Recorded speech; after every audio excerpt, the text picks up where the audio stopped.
Martin and Augusta Thompson were living in Wilton, Minnesota when Martin filed his homestead proof on October 19, 1899. He was 37 years old. The house had been built 6 years previously, May 15, 1905, by Martin. He began to live there about the last part of May. He filed his homestead proof in the fall. He didn't have the money to file right away in 1905.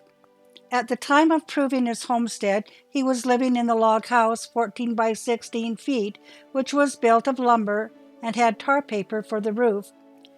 There are 2 barns, each 16 by 18 feet, built with logs. The house is 26 by 16 feet, and it's nearly completed. It is 16 feet high under the roof.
Snow danced as the howling wind beat heavily laden pine boughs, their branches reaching out to embrace the log cabin.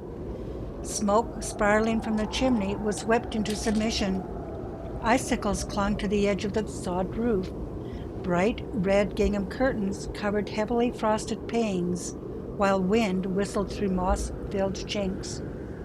Outside was dark and cold, while inside kerosene lamps on the wall filled the room with a soft glow. An iron pot on the black pot-bellied stove bubbled with a tantalizing aroma. The boiling kettle whistled. Rushing between the cramped kitchen and the bed, the midwife expertly balanced pans of hot water, carrying them into the bedroom. Wiping Mother's brow, the midwife spoke softly and encouragingly. Lusty cries soon filled the air. "You have a son." Wrapping the infant in a warm blanket, the midwife placed the tiny bundle into his mother's waiting arms. Coarse burlap sacks enclosed mounds of straw. Mother laid back in exhaustion, sinking into its comfort. A calico blanket made a makeshift door, separating the bedroom from the rest of the cabin. 2 sandy-haired small boys waited impatiently to see the new baby. "Shh, children, come and meet your baby brother Mart. Hold on there, you can't go in there yet." "It's okay," Mother called. "Let them come in." The children pulled the curtain aside, then stopped short. The baby's lusty cries were louder than the howling wind. "It's all right, El. "Arthur, be gentle. He is very tiny." Two small boys with pudgy hands and tousled hair scrambled up on the bed to see their new baby brother. Peeking out from his blanket, Mart's dark curly hair and blue eyes gazed at his mother. Mart's tiny hand curled around Alf's short, pudgy fingers. Alf looked up at his mother, a grin on his face. "He's so soft and cuddly." Mother smiled tenderly as she gazed on her sons and newborn infant. Two little heads were bent close together over the tiny baby. With awe, they gingerly stroked the baby's soft cheek. "Can we hold him?" Two little boys clambered close to their new brother.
Martin and his family continuously lived on the land. He had been away for 2 months 1 year and 6 weeks another, threshing. Haying time back then was done the hard way. The meadows, or small grass sloughs, as some referred to them, were cut with hand scythes. All available help was called from the family members. After the grass was cut, left to dry in rows, it was later raked together with hand rakes, with the use of pitchforks piled into haycocks and later loaded on wagons to be hauled home or close to where the hay had been cut. Then it was made into large stacks, which had to be trampled down in order to pack the hay down, then rounded tops and covered with a thick layer of coars, C-O-A-R-S, or green grass to protect it from becoming soaked from the heavy rains. At intervals, the hay stacks were hung with hangers. A length of twine with a weight on each end, usually a chunk of wood, was added to prevent winds from demolishing the stacks. As time went on, horse-drawn mowers or cutting machines with two-wheeled dump rakes were used. These two improvements made haying time a little easier, but it was still a very hard task compared to our present-day modern machinery. When the small fields of grain became ripe and ready to harvest, often the grain was cut by the use of a hand scythe, then gathered into bundles, tied together by means of twisted stalks of grain. Then came a few grain reapers or binders, which helped lessen some of the tedious and hard work.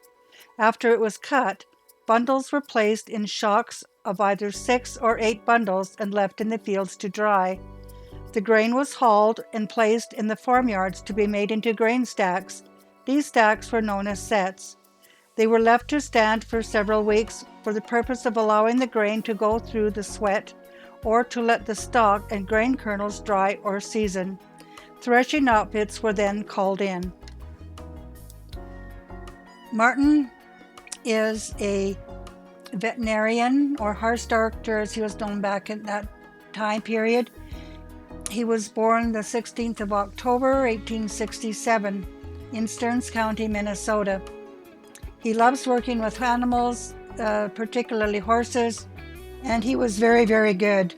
He was very popular, and the ranchers and all the farms were anxious to have him check out their animals.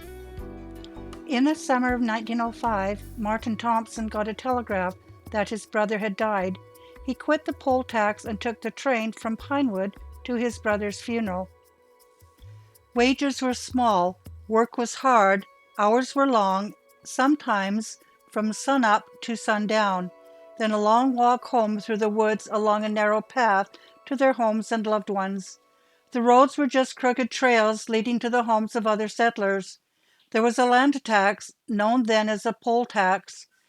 This required every man of voting age to donate 3 days of labor each year toward the development of better roads within the township or other areas in the neighboring townships. Pinewood was established in 1879 and had an of the Sioux Line Railroad. At its peak, Pinewood also had a hotel, general store, mercantile store, sawmill, and livery stable. Pinewood is a small, unincorporated area approximately 18 miles northwest of Bemidji in Section 33 of Buzzell Township in Beltrami County, Minnesota. The settlers came with their families, their household belongings, and a few head of cattle, family pets, to establish new homes in what was at that time wilderness. With a grim determination and eagerness to make a new settlement, work went on. Log cabins soon came up. After a small clearing had been made, usually close to some river, lake, or stream.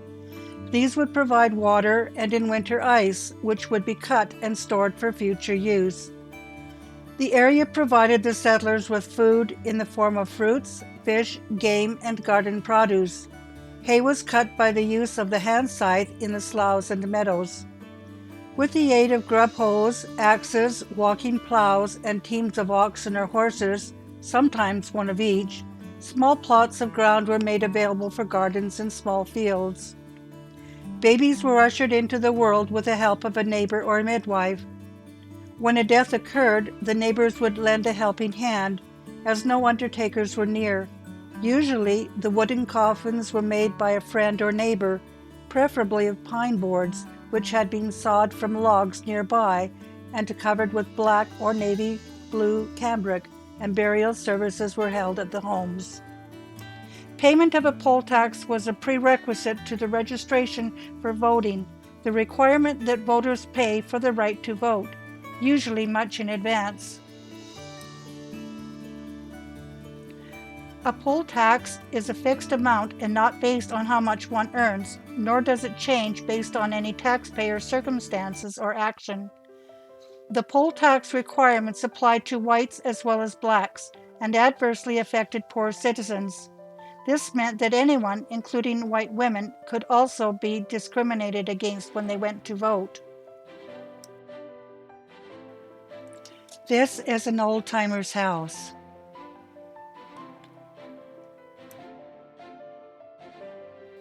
This is the Pinewood store. Chuck Thompson is standing beside the old school.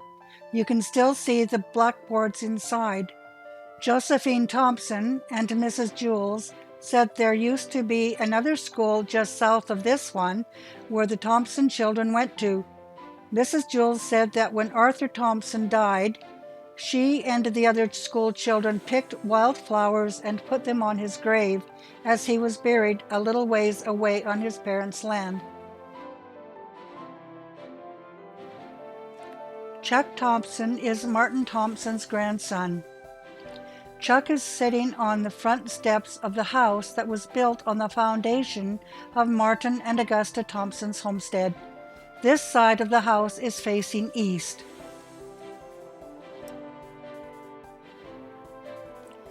Finally, in front of the house, Chuck Thompson, Mrs. Jules, and Josephine Thompson. Josephine so wanted to be related to us. Her father's name was Martin also. But that was all that was in common. We told her we would adopt her, and we did. We wrote to her often and sent her gifts.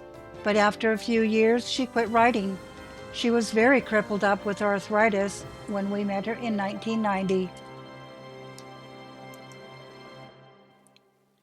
This is part of the yard and driveway south of the house, where Chuck Thompson is standing. This is more of the land that Martin and Augusta Thompson cleared before he was cheated out of it.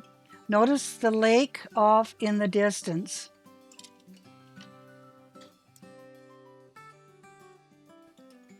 This is one more old-timers we met who remembered the Thompson family and their troubles. These are the people who set us on the trail to St. Paul, Minnesota, and there we found MartThompson's trial papers. What a sad day that was for us to find out what those people did to Grandpa MartThompson. This is the east side of the house with a north exposure of the house. This is the front yard with a flower bed in a circle. The lake is off in the distance. This was beside our grandparents' homestead when they owned it. What a beautiful, peaceful place. These are two very gracious ladies, Josephine Thompson and Mrs. Jules. The picture that was shown previously of the old school, this is a landmark that was on the old school steps.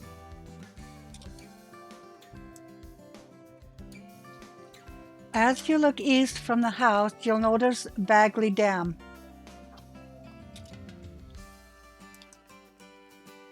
Looking east from the house, Bagley Dam is beyond the trees. Mary Thompson is standing with Mr. and Mrs. Copang in their backyard. Mrs. Jules is the owner of the homestead. She is wearing dark pants.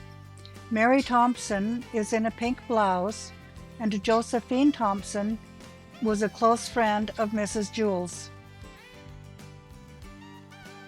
Mr. and Mrs. Copang are saying goodbye to Chuck. This tree was on the land by the house when Mrs. Jules' parents bought the homestead when she was a little girl. This is a south exposure with the old tree in front. Notice our camper to the left. This tree was on the land by the house when Mrs. Jules' parents bought the homestead when she was just a little girl. Mary Thompson is standing with Mr. and Mrs. Copang in their backyard. Mary Thompson is standing in front of the house beside the old tree. 18 miles northwest of Bemidji, in the backwoods of Buzzell Township, is Pinewood, once an operative logging camp filled with lumberjacks and early settlers. Throughout its history, this once lively community has become a place of unsolved mysteries, 2 bank robberies, a bizarre train derailment, and multiple wildfires. The town was officially settled in the early 1900s. Its vast forests became home to the lumber industry, and the Sioux Line Railroad brought settlers and lumberjacks from all over the country. As the logging camps grew, Pinewood's population grew with it. East Pinewood School was built, along with a church, a saloon, a post office, and even a movie theater. But with time, all of these buildings have been abandoned, left to rot, destroyed by fire, or turned down for new construction. Today, a large stone structure sits in the brush beside Pinewood's old Main Street. Cracked and left to crumble, this stone was once a safe inside the People's State Bank, and its story involves a gang of robbers, a missing bag of money, and a gunfight. The People's State Bank served the residents of Pinewood until its closing in the 1930s. The first robbery that took place in late November 1921 was not successful. The front door was broken into, and the infamous safe's lock was broken, but no money had been taken. But recountings of the second robbery would be told for years to come. On September 29, 1922, an explosion rattled the sleeping residents of Pinewood. The safe inside the People's State Bank had been blown to pieces, and the front door of the bank was blown off its hinges.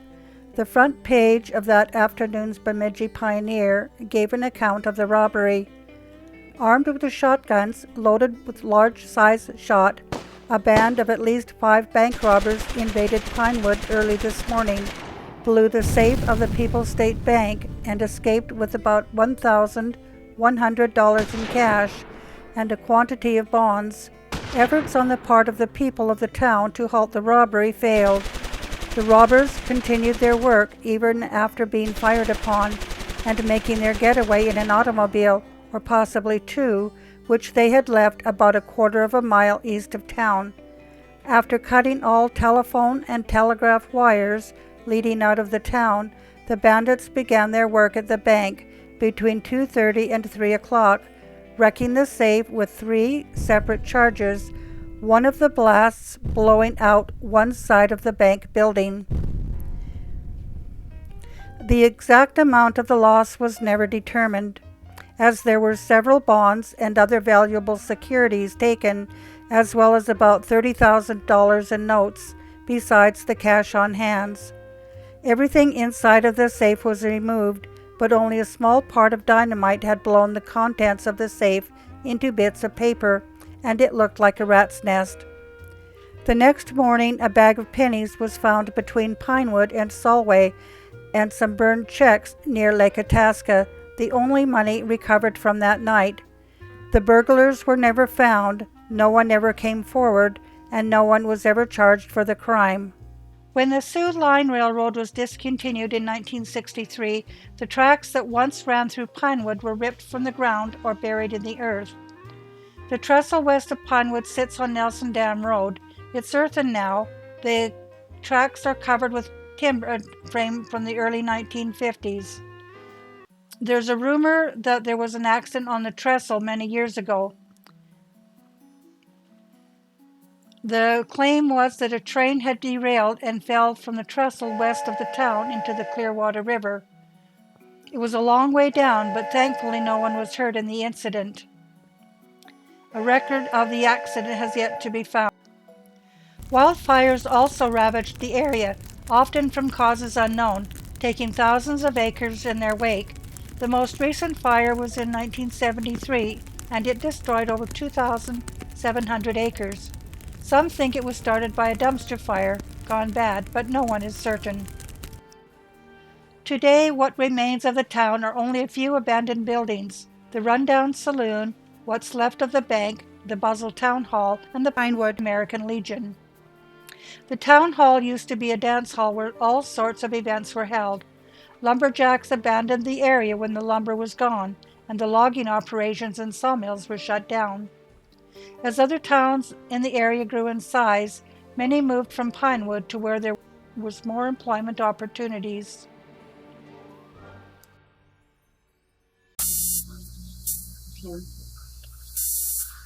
This here's last summer in 1990. Mary and I took a trip and went down to Minnesota to try and find our Grandpa and Grandma Thompson's old homestead and find out a little about them. As Grandma Augusta moved up here to Canada in 1907, took out a homestead up in the Porcupine Hills in 1908, and she came here alone with 5 children. Alf, he was about 14 years old at that time, 13 or 14 years old at that time. Mart, my dad, followed him, and then there was Aunt Helen, or she was known as Cecile, or also Sigrid. There was Aunt Margaret and Uncle Roy, and Uncle Roy was born in 1905, so he would have been 2 years old when they came up here. So we decided to go down there this summer and see what we could find out, what happened to Grandpa MartThompson, and just see what we could learn about the family. Anyway, we went down Highway 2 down into Minnesota, and on a little place called Soloway, which is just a little bit, about 20 some miles, 22 miles west of Bemidji. At Soloway, you turn north, and about roughly 8 miles in that neighborhood, 8 to 10 miles, you come to a little place called Pinewood. And at Pinewood, you turn on Highway 22 and you go east for a couple miles till you hit a little road called 509. And on 509, you turn left, and roughly a mile and a half down that road, and on the left hand side of the road is where we found the homestead. Now, this homestead, when we got there, Mrs. Emma Jules owns it now, and it's up for sale. Anyway, when we got there, there was nobody there, and we didn't like to really look around too much, and as we were strangers in there, so we did some inquiring around, and we found out where she was and that she would be home that evening, so we decided, well, we'll go back the next day, which we did. The old house that was there, we thought that was probably the original homestead, Grandpa and Grandma's house, but it turned out it wasn't. Their house was a log house, which consisted of one room downstairs, which was kitchen, dining room, and all in one, with a log upstairs where the bedrooms were. Underneath there was Grandpa had dug out a small cellar. Now when Mrs. Jules, her and her husband got the property, they tore the house down and built the house that is there today over top of the cellar, and they enlarged the cellar a bit and built the house in the exact same spot, which is a beautiful spot. It overlooks a little lake to the east of it, about 300-400 feet. There's a lake called Funkley Lake, and it's a little, well, it's quite a long, narrow lake, and it winds through the timber there in the valley. It's very, very pretty. So we had quite a visit with Mrs. Jules and some of the neighbors around there, which are elderly people, Mr. and Mrs. Kopang, Josephine Thompson, and we had a real good visit and a good time, and we were trying to, like I said, find out what happened to the family. The people around there, the old timers, they felt that there had been a problem at one time there, and that Grandpa and Grandma had moved over into Canada, is what they felt. Anyway, we went into Bemidji, and we went into the newspapers and went through them for 1905 and 1906, and we found out where some of the things which had happened at that time. Now, going back a little bit, Grandpa and Grandma had homesteaded this place, which was 154 acres, 0.5 or 6, something like that, and they'd homesteaded it in 1902 in November, and was raising their family. Now, Uncle Roy was born on the 22nd of April of 1905. So Grandma had to be packing Uncle Roy through 1904, the winter of 1904 and 1905.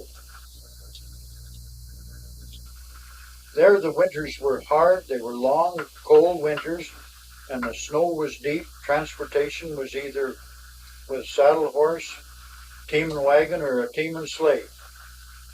There was a railway that ran up through Pinewood, and but the trains weren't that frequent or nothing, but if you were going to run one point on the railhead to another, you could always catch the train if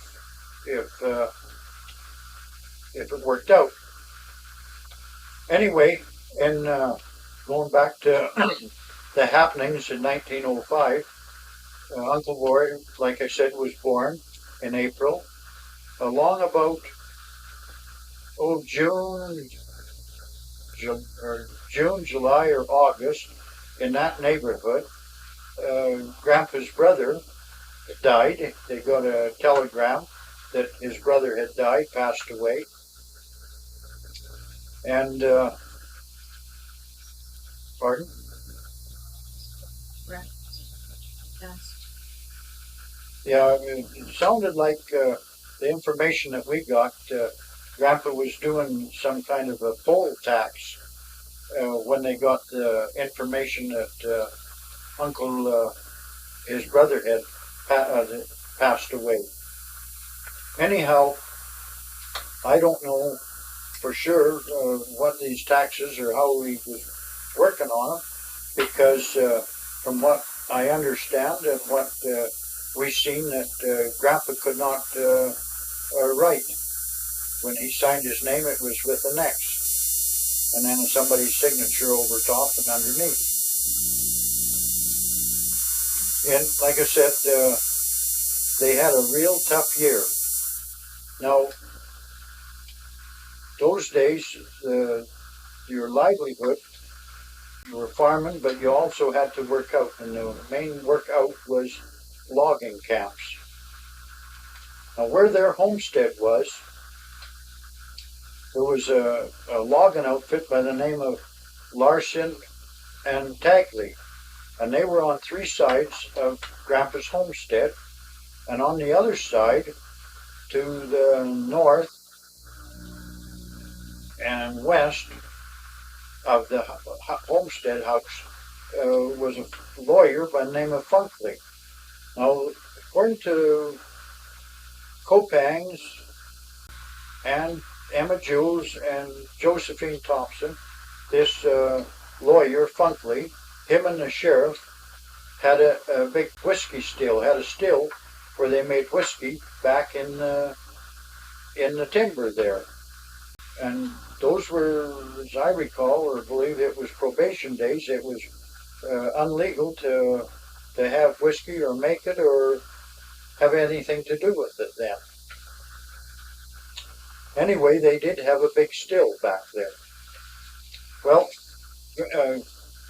Grandpa went up to Island Lake in November of 1905 to got a job on another logging outfit up there, and he was up there with a team and a wagon, and as they were using horses on for logging with. Now,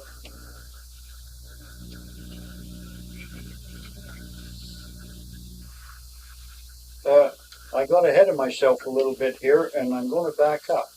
Now, we mentioned that Uncle Roy was born in April, and in June, Grandma was churning butter, and she had Arthur, was his turn to do the churning on the butter. Now, from what Mrs. Jules tells us, and she wasn't yet born, but she got this information from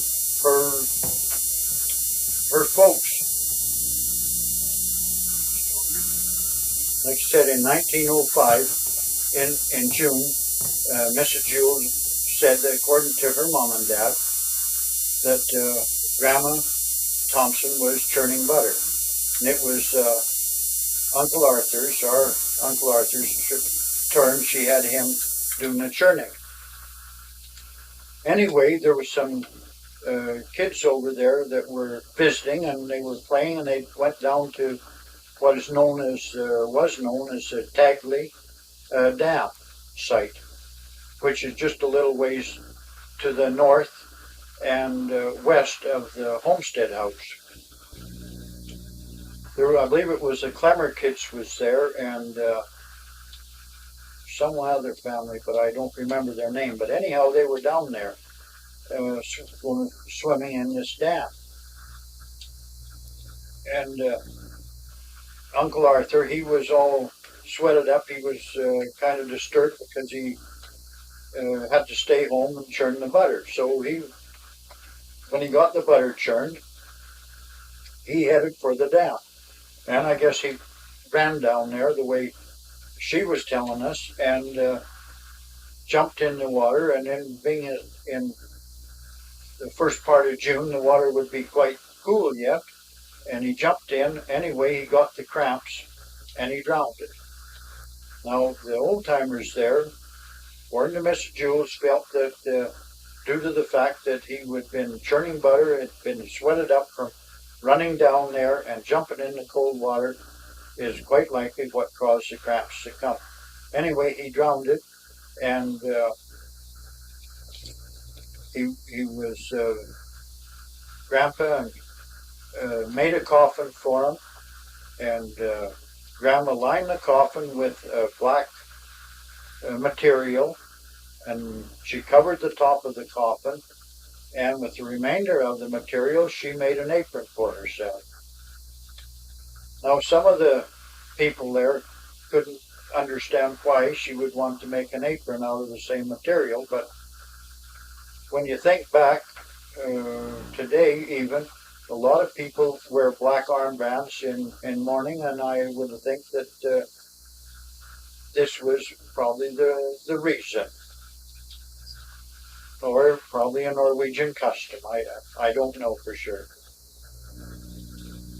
Anyway, they buried him just to the north of the head of this Funkley Lake on a little hillside there. It's in view of the house, and I would say probably within 400 feet, maybe a little more, of the house.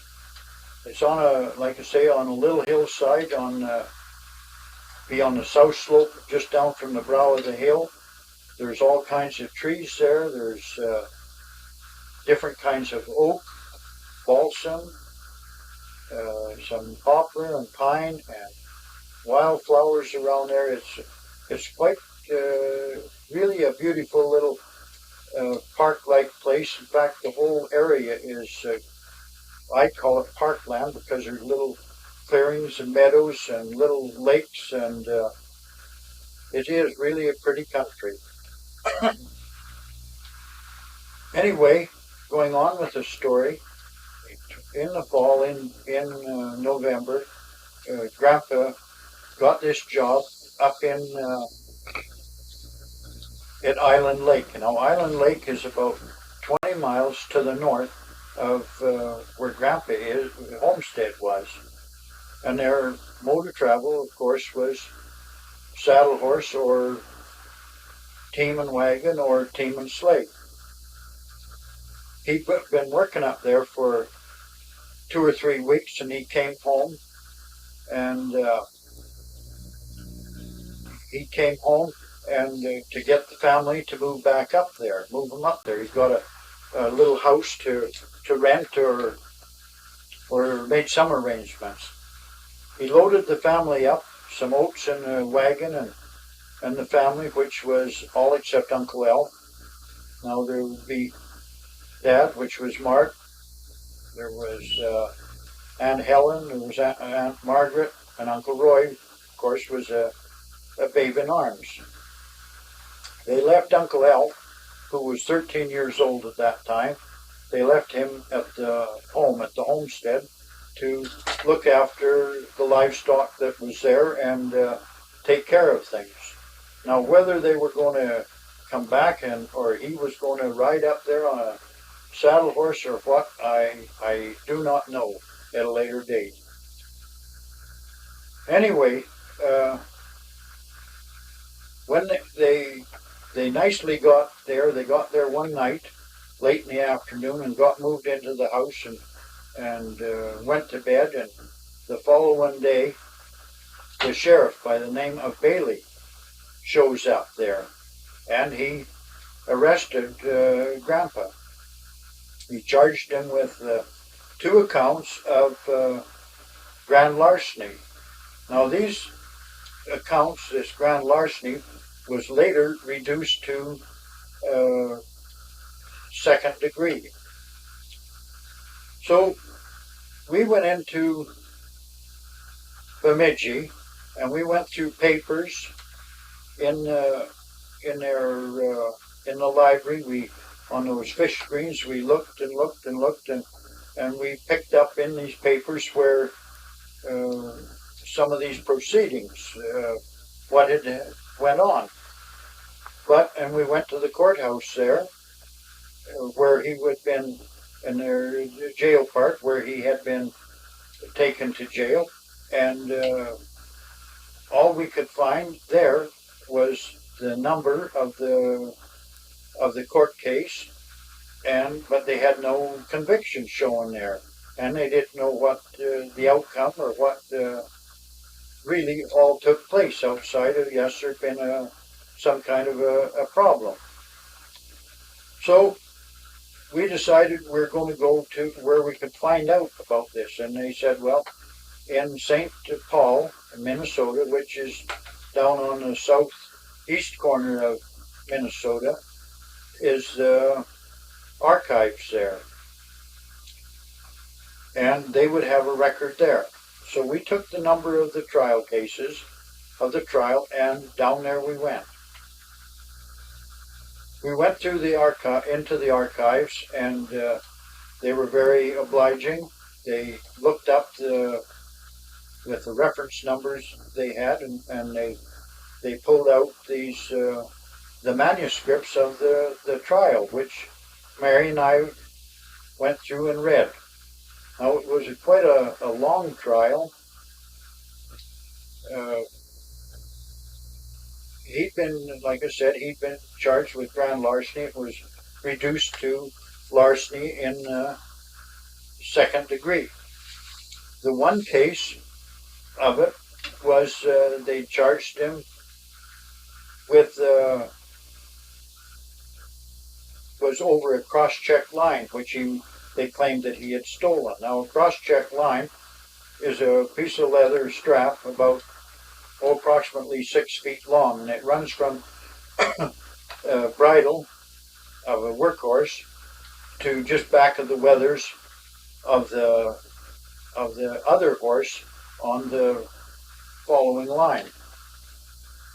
Now, he was a fellow by the name of Haynes claimed that he was missing this cross-check line, and he said that he went to Thompson's house and in search of it. He felt that he had it, so he went there, and he said when he got there, there was only a boy home, and so he said he played sick and got the boy to let him in the house, which Uncle Elf was the boy, and he let him in the house, and he said he was sick and needed to lay down, so there was no beds downstairs, so Uncle Elf let him go upstairs to the bed to lay down. Well, this Haynes said that he only did this to gain entry into the house so he could look for his line. He said he was upstairs in pretense of being sick, and he found his line. He said it was in a sack where there was some overshoes and some socks and clothing like this, and he said his line was in the sack. So he said he come down, it took him about 10 minutes, and he come back downstairs and told the boy that he felt a lot better now and that he was going to go. So he left. Then that was the one charge. The other charge was there was in this house where they moved into up in Island Lake, there was a water pail in the house, and it had a way they identified it. It had a flower painted on the side of it. There was a few cups and a few plates, some kitchen utensils, which I can't remember that guy's name, but he claimed that it belonged in an old shack that was just a little ways from the little shack where Grandpa and Grandma had moved into. And anyway, that was the other charge, where they said he'd stolen this stuff. And during the court case of it, it was sounded like it was pretty near an all-day affair, because there were several witnesses as to the happenings, and Uncle Elf was even one of the witnesses. Now, in both cases, they arrested him on the 10th of December and had taken him off to jail. And they had the hearing, and of course, Grandpa, he pleaded not guilty. So they put up set bail. Well, the bail, Grandpa didn't have the money to put up for bail, so he naturally had to stay in jail. And they set the trial for the 16th of January, 1906. Now, in the meantime, Grandma, the next day or 2 days after they had taken Grandpa away, she got the team and wagon or sleigh ready, and I guess it was a team and wagon. And she moved back down to the homestead.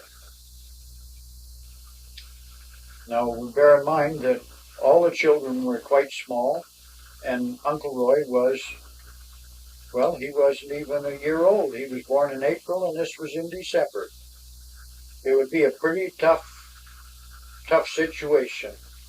And like I said, there the weather was cold, and the snow was deep, and times were tough. Anyway, going back to the trial, Grandpa was found, he elected to be tried by judge and jury, and this Funkley, who was a neighbor of his, he represented him as his lawyer. Well, he was found not guilty on the charges, and was released from custody. Well, when he got out and went home, he had to have work, and there was no work right around there. So him and Grandma and the family, they moved. Now, where they moved to, we don't know. And the old timers in that area, they felt that they moved to Canada.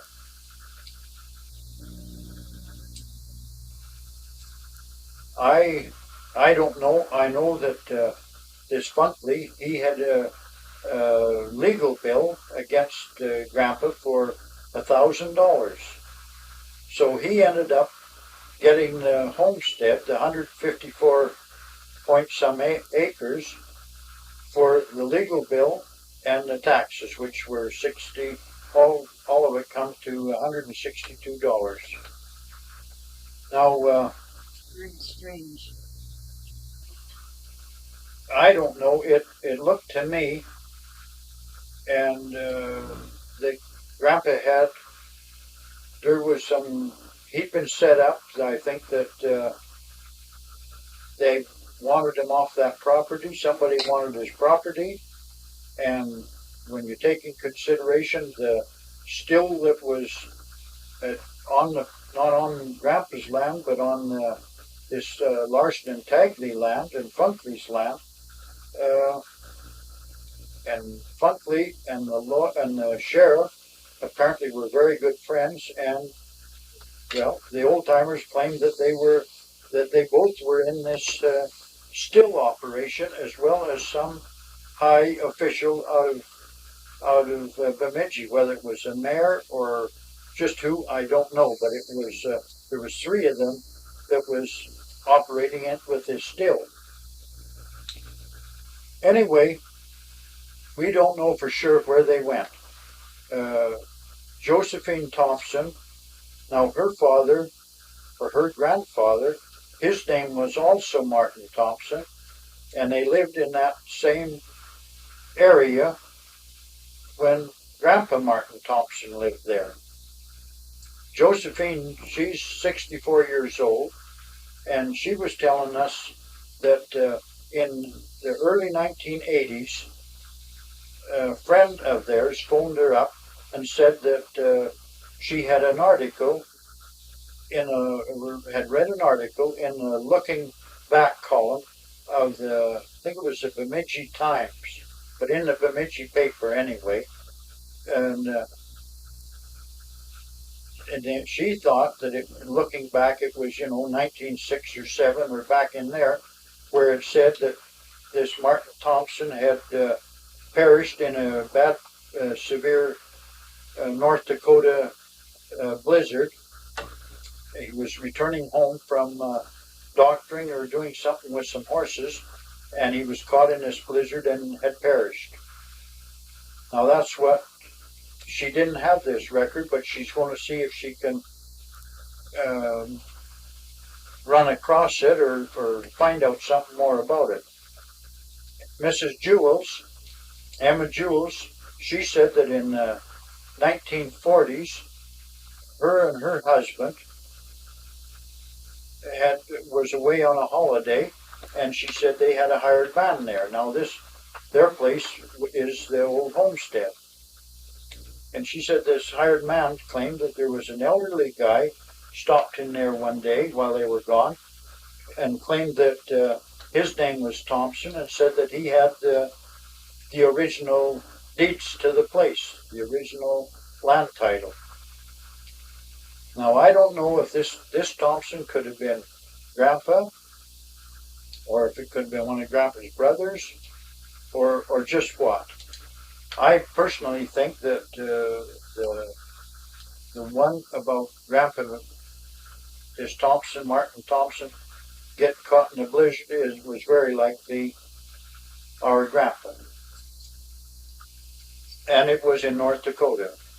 Now we read all the manuscripts to the trial, and we found them very interesting. And from there, we went over to Bismarck, North Dakota, to see if we could find out anything about any MartThompson over there. We didn't find nothing out. We were running very short on time, as we were gone right on a little over the 2 weeks. We traveled just under 3,000 miles. But when we were in Bismarck, uh, we looked up a guy that does research work, and I give him a small fee, and he is going to check out and see what else he can find out. He also was going to do some checking on the Grandma Thompson's Augusta's side of the family, whose father's name was Seaver Erickson. Now they had a homestead in the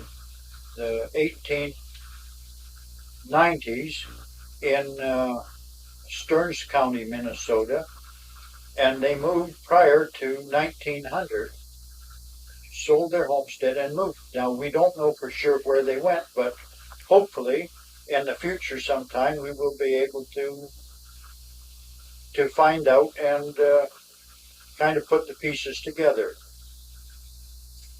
I feel that I feel that Grandma didn't just up and leave Grandpa. By the reading the manuscripts and the hardships they went through, it looked like they stuck pretty close together. And I do feel that he has passed or had passed away just prior to her moving up here, and I feel very very sorry for Grandma, as of the hard times the poor lady must have gone through, the worry, the suffering, just heartaches in general, and into raising a family. I hope this has been of interest to you, and I am very proud of my family, of our family, of Grandpa and Grandma, and of all my all our or uncles and aunts, and I am very proud of them. Going back in regards to the grave site that we found, of which we feel, and Mrs. Jules claims that it was uh, Arthur Thompson. The grave was running east and west, or where you can see it was the ground had been disturbed, had been dug out at one time, as the vegetation hadn't grown back in the same way. On that location, there was all kinds of trees around there. Like I think I mentioned, there was some oak trees, balsam and fir and whatnot. But I am in hopes and would like to see the grave have a marker on it, like a little headstone or something. And from what I have learned or understand, that they can have a deal they can probe down and tell whether it is a grave or it isn't by the contents they bring up or something like the wood, or I don't know how they do it, but apparently they do can tell. And I am hoping sometime that we can go back down there, have a little monument or a little headstone put on it, marking it, and I hope, and I'm going to write to Mrs. Jules and see if that is all right with her, and I hope we can get this done in the next little while.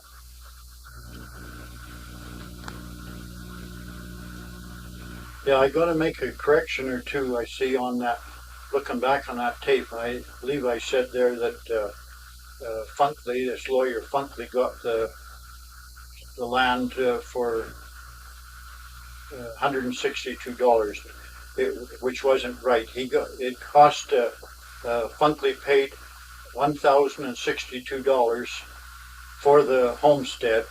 1,000 of that was his legal fee, and the 62 was on taxes and charges to the state.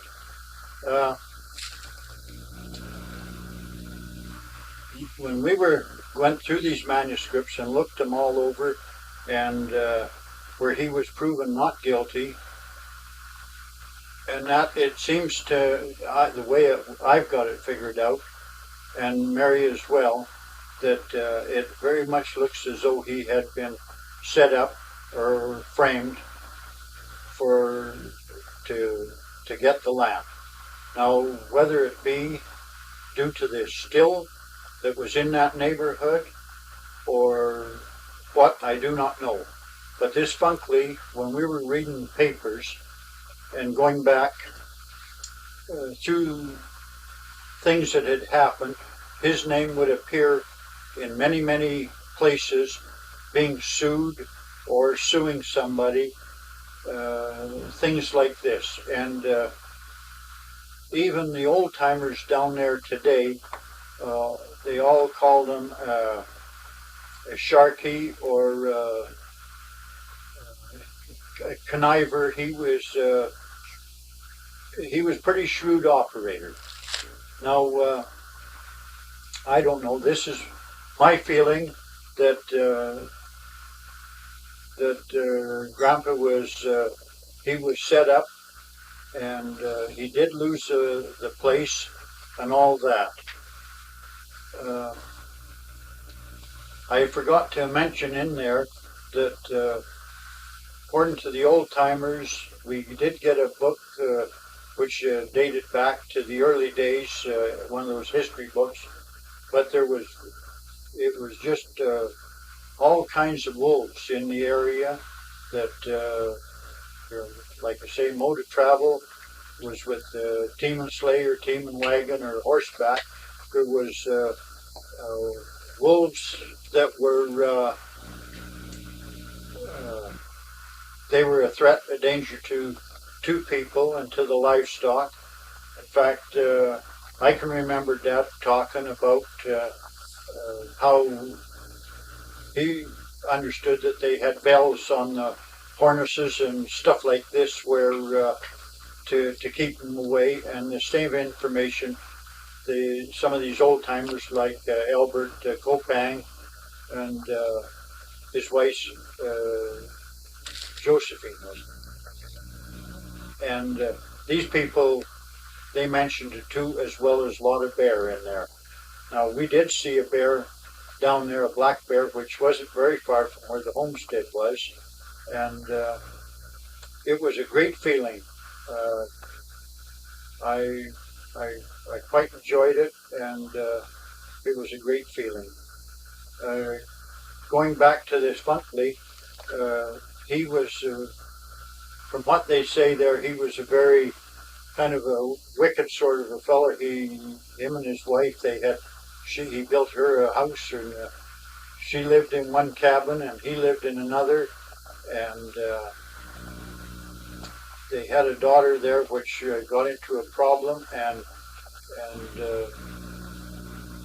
later done away with herself because uh, well, there was no connection there at all. He wasn't a very nice man, and like I said, I do feel that things had been set up, and Grapple was used as he was a victim of circumstance, and I myself am very proud of him, like I say, and very proud of our. This is Grandpa Martin Thompson's in Augusta, Thompson's old homestead. They left here in about 1906. Uncle Roy was born here in 1905. So when they moved to Canada, it would have to have been in 1906. So they arrived up there in 1907. The place is now up for sale. The fellow by the name of Mr. Funkley got the place when Grandpa and Grandma left, and he had it for roughly 2 years. And Mrs. Jewell's father bought the place, and Mrs. Jewell's owns the place now. So since they had it, it only had, I guess you'd say, 2 owners.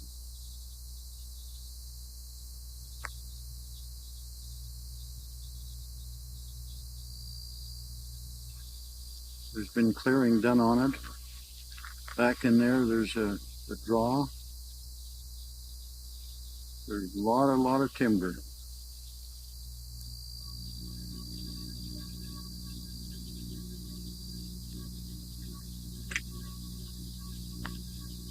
Corn patch over there, a small 5-6 acres.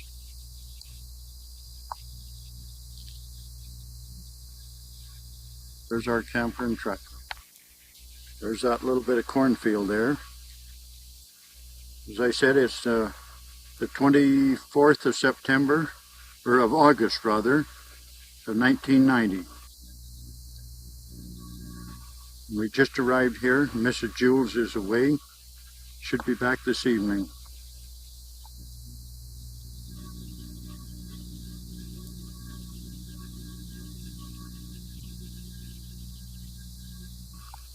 It's actually a lot of timber in here, but a beautiful layout.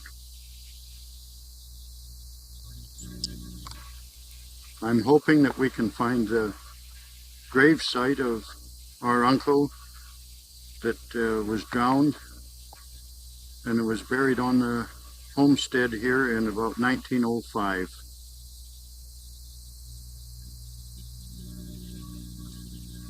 There's a wild strawberry or raspberry plant right here at my feet.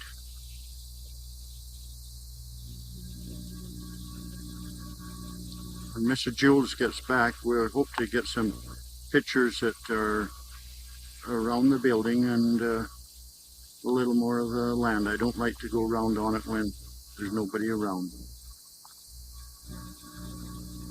I don't know what that tree is in the distance there, if it's an oak or what, but I guess we'll find out.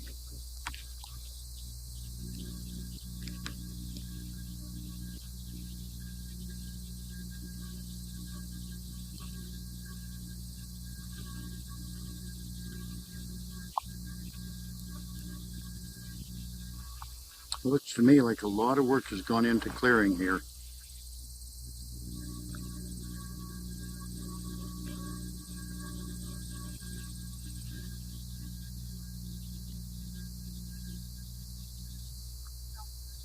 On the opposite side of the road, you can get an idea of the timber that's in there. It's just straight all timber.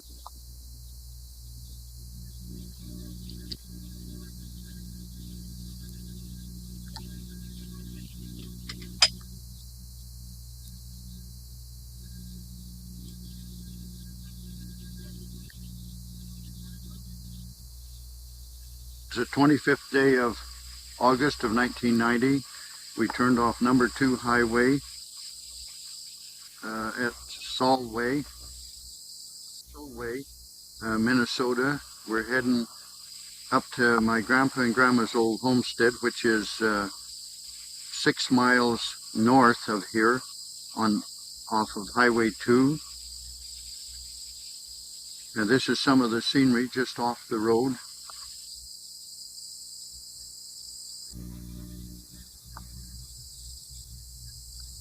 We're looking west now.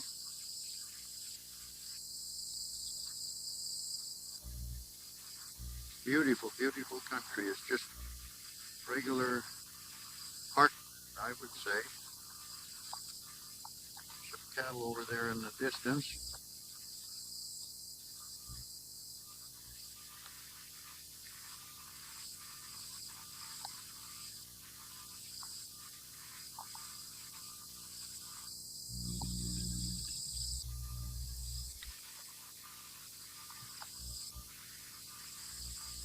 There's a wee bit of a breeze blowing, not bad for what we're used to. Now we're looking north up the road. It's a kind of a paved road, which most of them are down in here. We're swinging around here,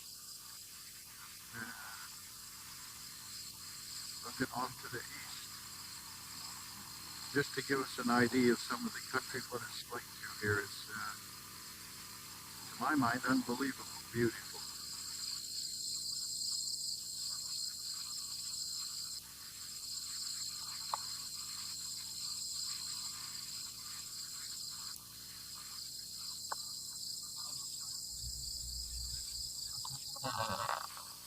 This is just down the road a little ways from where we were. Took the last pictures. You can see the hay off there in the distance. They're in big brown bales. Just taking a few shots of the country in here to kind of give everybody an idea of what it's like. It's open meadows, which has been logged off with a lot of timber in the background.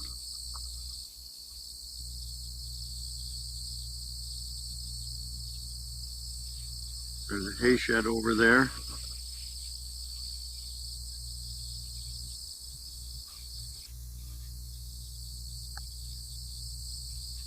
There's a vehicle coming.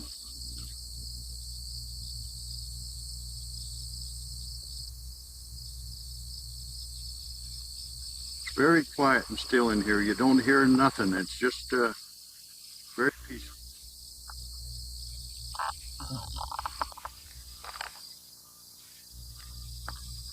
There in the field, you see around that pile of bushes, just a big pile of rocks, where apparently they've gathered the rocks off the off the fields and put them in big piles, just almost like, what do you say, small straw piles, stacks. There's another bunch of them. They're showing white at the bottom of that tree.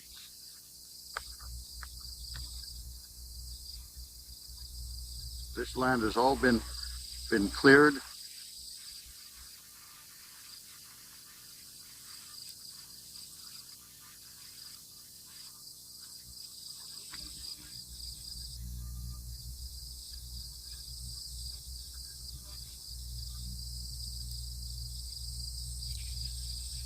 There's looking down the road, still going north up towards Pinewood.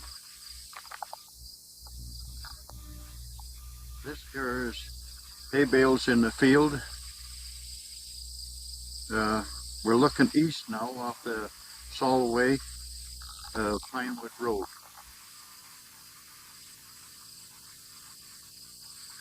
Just timber all around. There's corn off in the distance, and there's oaks over there by the appearance of it. There's a big silo, you can just see the top of it.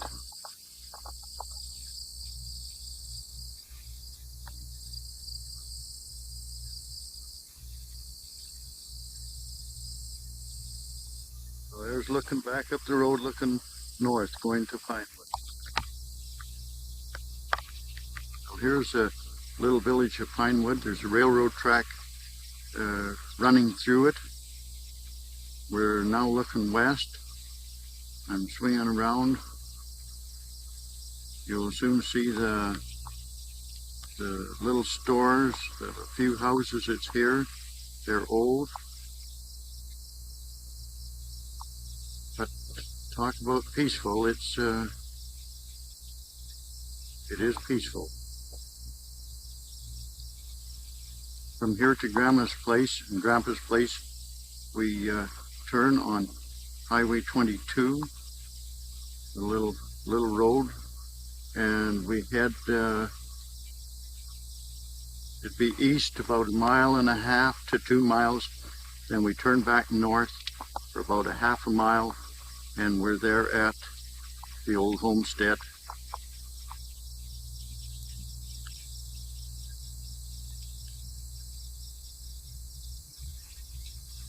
Looks a lot like that Cochrane country used to look, Elf and Gerald.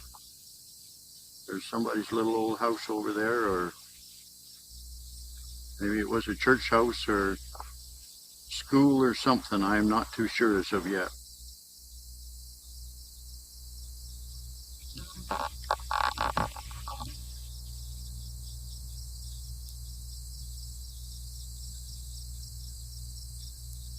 Now we're going to go east here and go down to the old homestead. Now this here is the country that I was saying we just turned north or east on Highway 22, Laudercoat Road, and turned into a little dirt road. And this is Highway 22 there. Now we swing off of it on a little dirt road, which is numbered 509, and we go north on it, approximately a mile.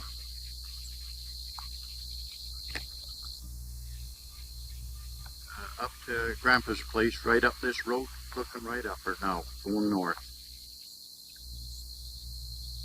Next pictures are going to be taken at Grandpa and Grandma Thompson's place, which they left here in about 1906 or 1907. Go on up to Grandpa and Grandma's place. I just wanted to show a little bit of a puddle, which you see numerous of these all through this area. There'll be a low spot and there'll be a little lake. Beautiful little things. Big leaves on it. I presume frogs in there. I don't know what all. But they are very pretty.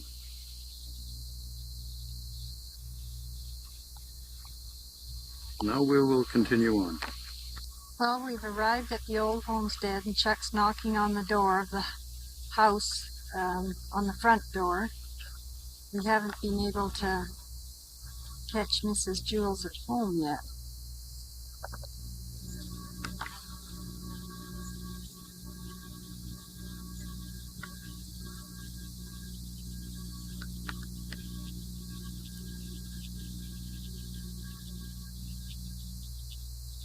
This is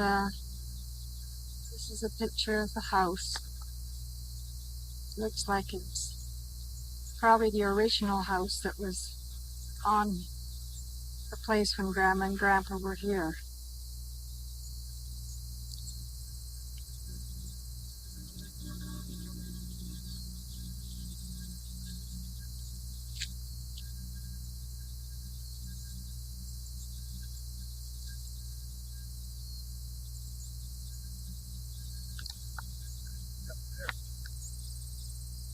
This lady is I think around 75 to 80 years old, from what we can gather from the neighbors around here.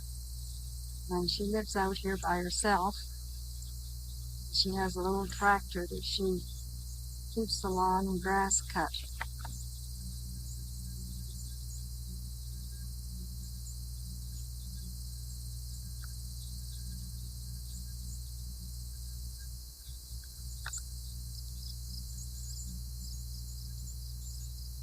Her clothesline just off from the house to the south. It's a beautiful place. It's quiet, like Chuck said, out here.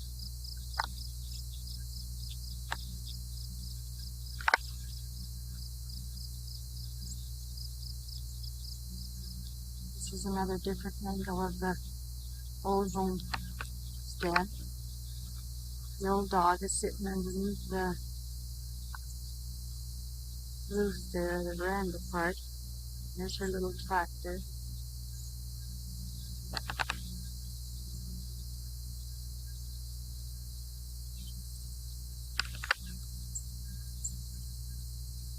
Down there in that fence draw.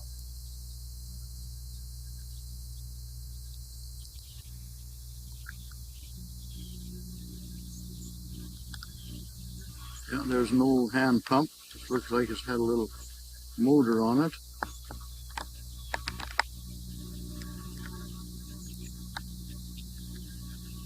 Some yellow flowers. I don't know what they are. Like goldenrod, but there's quite a little patch of them.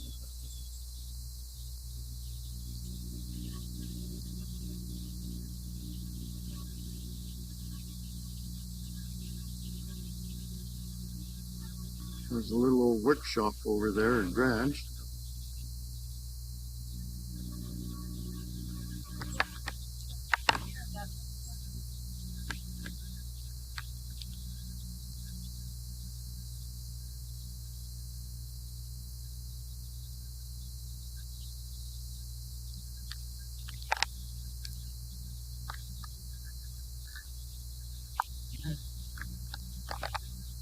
Wish Mrs. Jules was home.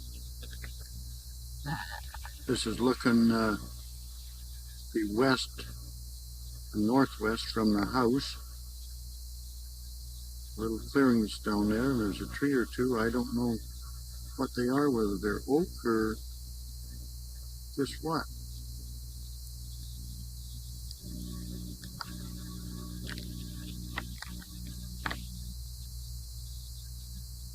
Going around to the little shed or garage.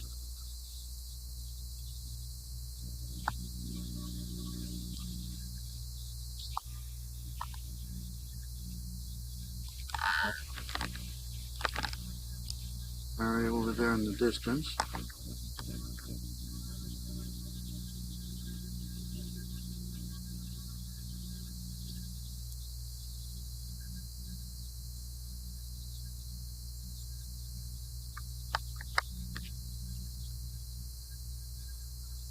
Standing here and made a straight turnabout. There's the house, and looking right straight east right now.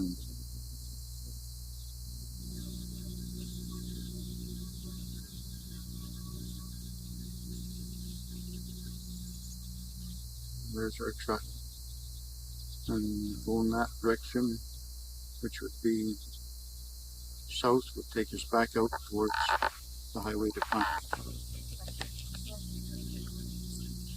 An old what? And here we are, we're looking again straight south at the house. And I'm swinging back to the east, looking down, as there's a nice little, real picturesque little lake looking in that direction.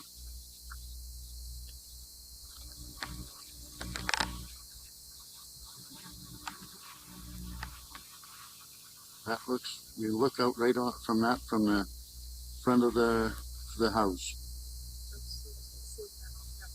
And the house is kind of sitting on a little hill or a pinnacle.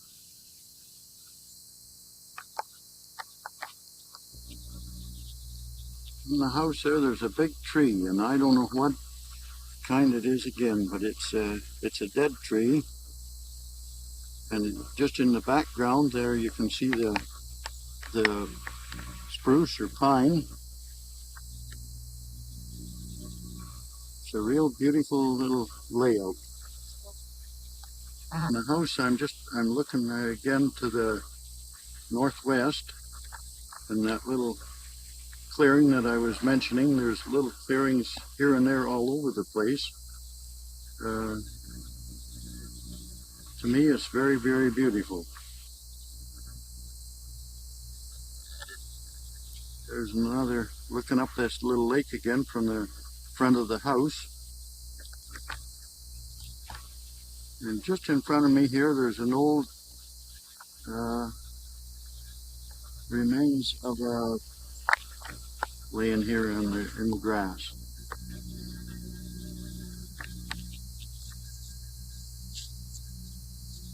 Mary's over looking at it, trying to pick a chain up off of it. Chain seems still brown.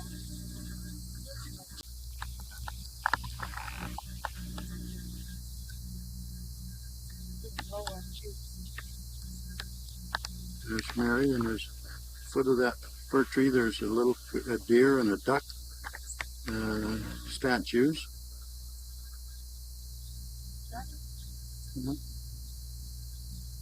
Here in the front, with the lake in the background, there's a round cement deal with the ducks in it and the frog and kind of a little water fountain.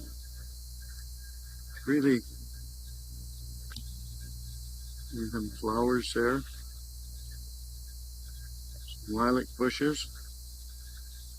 This is all around the house. So this is the front of the house, the east side of the house. There's an old lap dog there.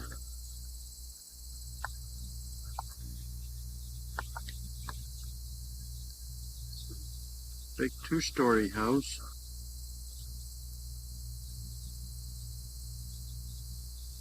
Kind of makes you feel good that you could find this, and kind of makes you feel at home. Wish Dad and Uncle Roy and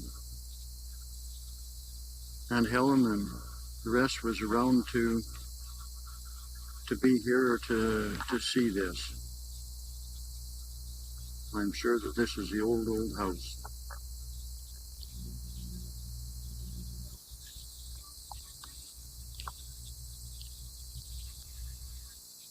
Well, this is just by the house, standing here, or walking I guess you would say, looking about due west. And this is on some of the land that has been cleared.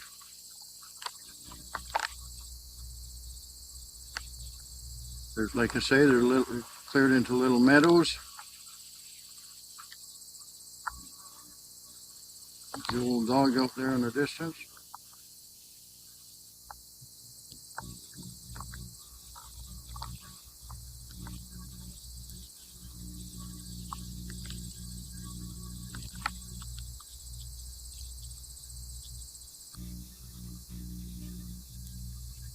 Off in the distance over here to my left, you can See a little bit of corn way off there in the distance.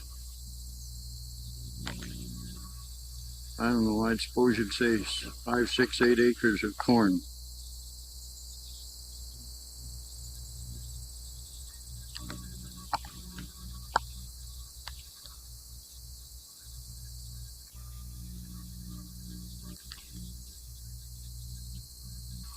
We're going to go try and find Mrs. Jules now and see if we can locate where the gravesite of our Uncle Arthur would be.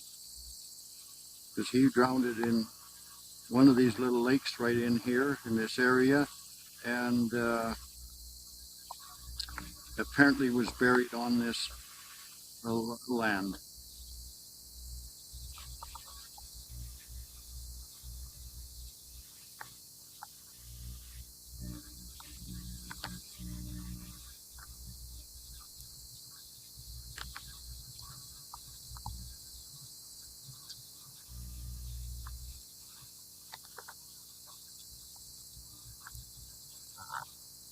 We're just going up to the graveyard where the grave was, where young Arthur was buried. And the Jules is going to show us where it is. It's just what we figured might be the mound here.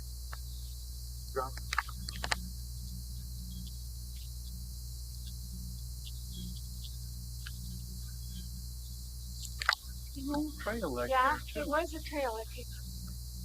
That's where I was trying to find the There's the mound of another one.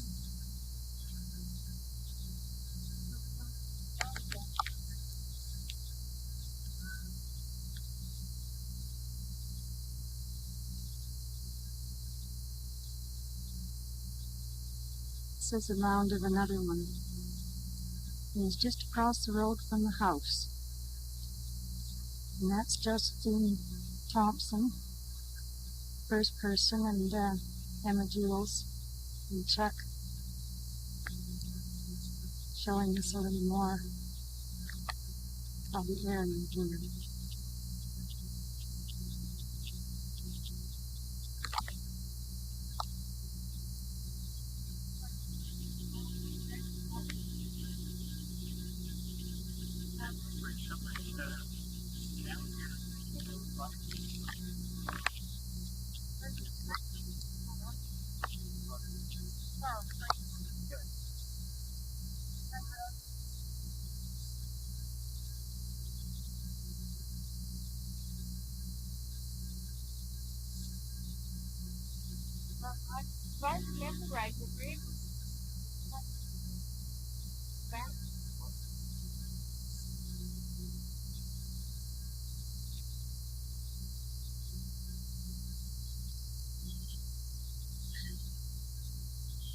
This is the first mound that Emma Jules showed us.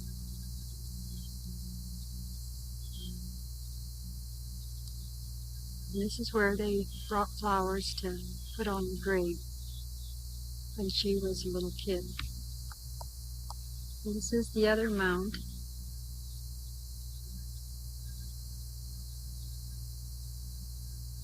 This is more, just a little off to the south of this other mound that she showed us.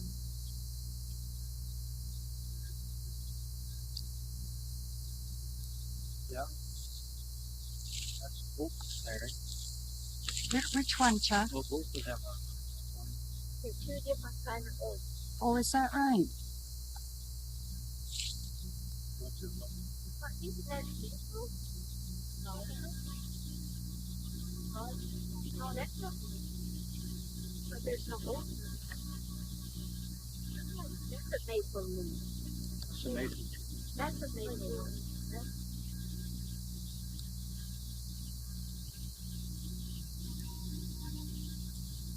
Gotta turn around. Huh? You can't move the camera. Like they say on the TV, Candid camera. Smile, you're Yeah. on candid camera. There's some of them deals. They get them kind of surprising. Oh, yeah. Some of them get pretty bad about something that they pull on them. Yes, will be.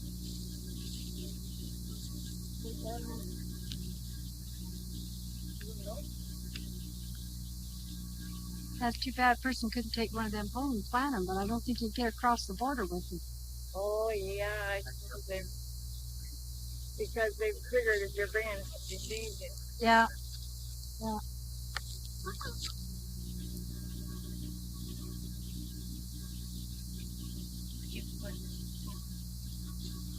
Press them. Yeah.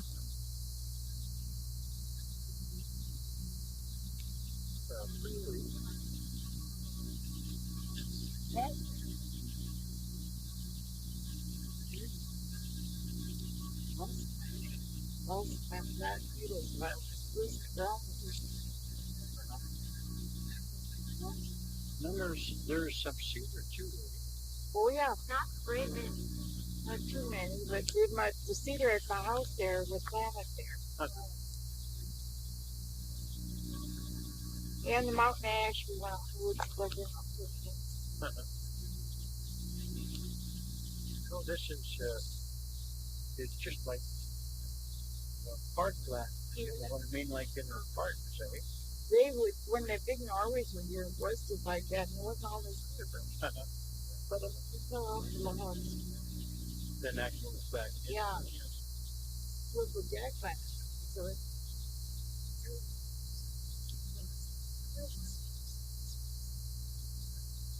What was the other tree?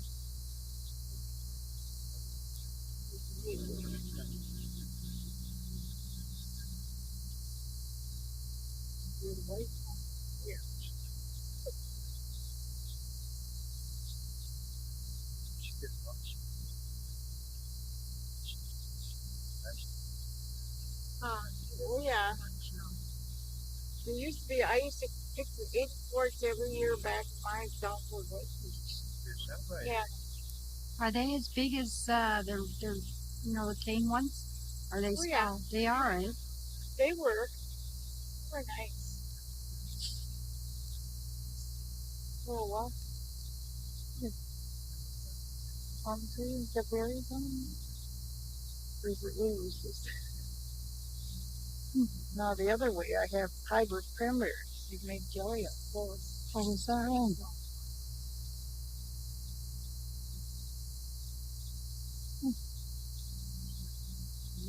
Peaceful here, isn't it? But that whole tree over there is just full of beans. Oh, is that right? Must be honey. wildlife. They make honey out of oak. Huh. It seems like it's got to be blossoms. So I don't know if it's going to have these. Oh, Must be quite a few wild game around this area. I'll pull that up and found it if you can find it. Or they are.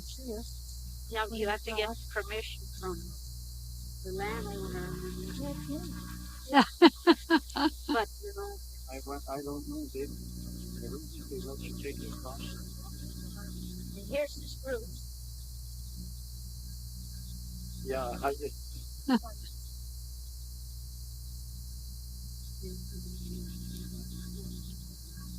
Right. Now that looks like the. That's what Yeah. when the kids were home, they would be all over people. Camping, we're doing trails.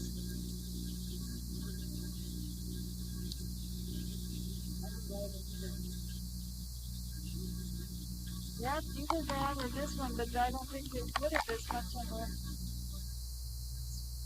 Is that right? The one up here. This one. Which,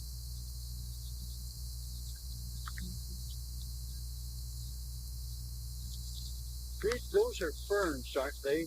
Those big leaves. yeah. Yeah. No.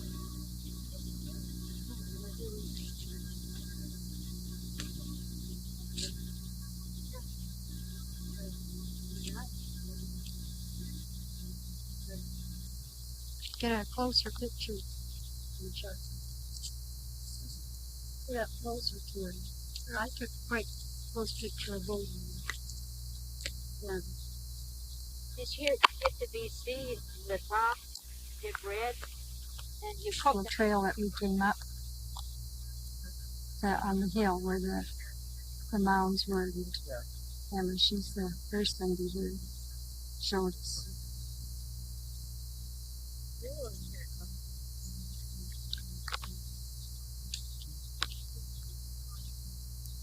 Things are growing up a lot, she said. She remembers from school days. Bringing flowers up here and putting in this boy's grave.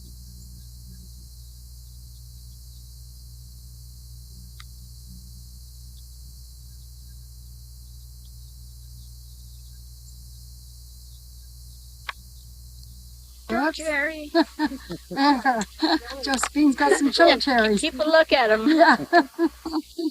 Sour. But don't go to the dentist day. I'm ready. This way, my. This is snowmobile. No, this is very nice fire. Want to go down on the second?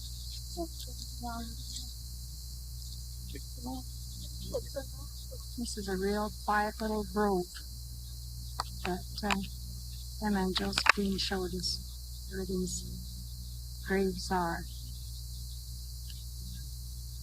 A real quiet space. It's just across the road from where the house is.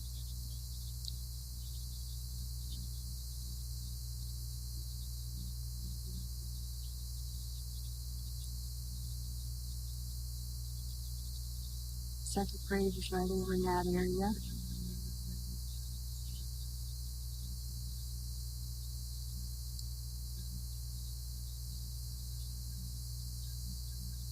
And the first one is right in that area.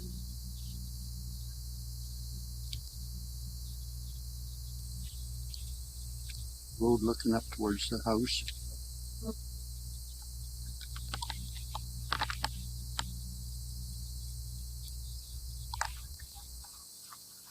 A little trail going across the road and back up into the trees up on the little side over Uncle Arthur's grave is.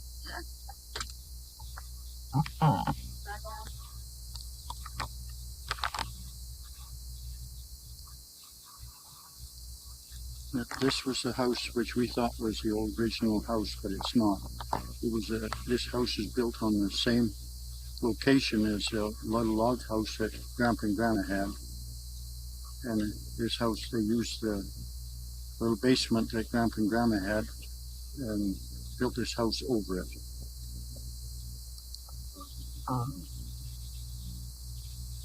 The little lake looking straight. Actually, it's not too little a lake because it runs around and is a pretty good sized lake. But it's overlooking, the house overlooks this lake. The lake is east of the house. And Uncle Arthur's grave is just up on the side hill to the north of this lake. This is where he was buried. And the way it sounds that we ground it just to the, in a dam that's for log, which is just back of the house to the west of, northwest of it, is where Uncle Arthur drowned. And from way I understand the story from Mrs. Jules and Josephine Thompson that Grandma Thompson, they were going swimming and Grandma Thompson had her boy Arthur stay and make some churn the butter, and of course he was in a hurry to get going swimming, and after he got the butter churned he run to the pond where the rest of the kids were swimming, and he was sweated up, and when he got in the water he got a cramp, and of course he ended up drowning out of it. They claim that Grandma Thompson they made a coffin for the little fellow, and then Grandma covered the cotton with the coffin with a black cloth, and which was quite common in those for Norwegian people apparently. And then she made an apron for the remainder of the cloth. Just why, I don't know, whether it's because sometimes we wear black armbands or like this when a relative for that dies, or why, I don't know, but this is what they claim that was.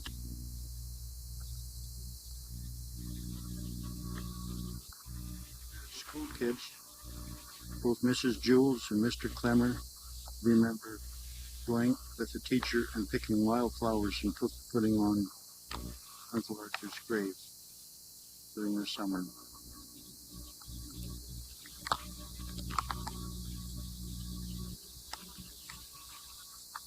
This lake is really low now, from what they say. They've had a real dry year. As usual, it's down a couple, 3 feet to what it generally is, maybe 5 feet.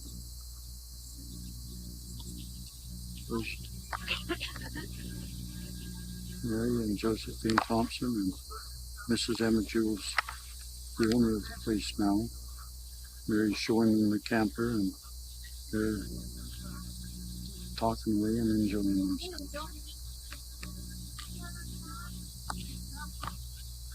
And this is where we parked, and they took us up and showed us where the grave site was.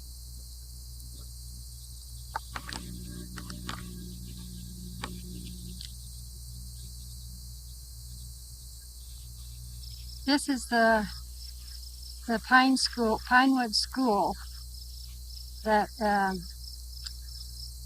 these two other ladies that were on the video here said that they could have gone to this school, although there was another school built closer to the house where Mrs.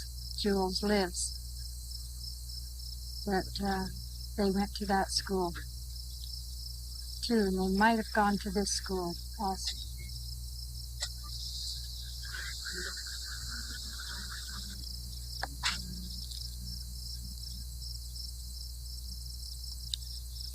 This school sits up on a little hill, and it's about a mile east of the old homestead.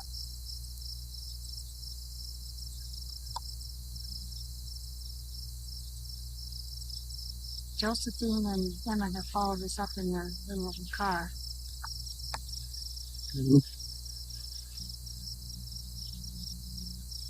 Bless their hearts.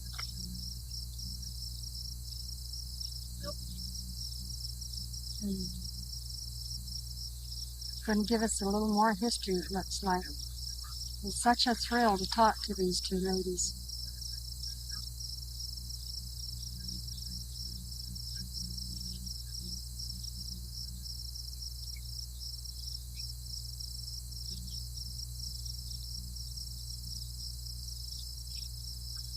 This lady went to this school. The only school she said she went to. Mosquitoes are getting me.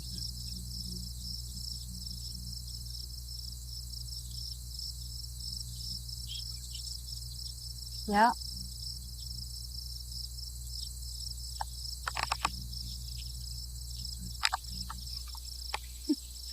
Gotcha. School time. Yeah. Oh, I think so.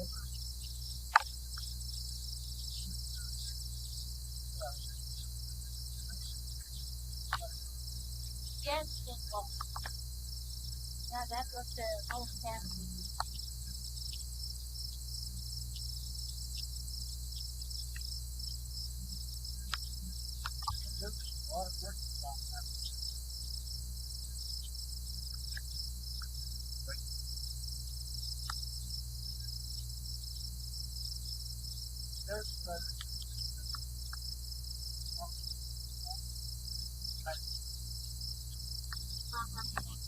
Yeah.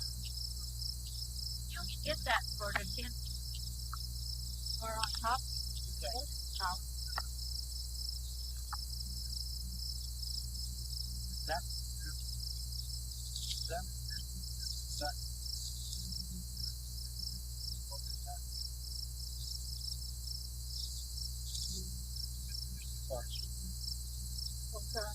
Yeah.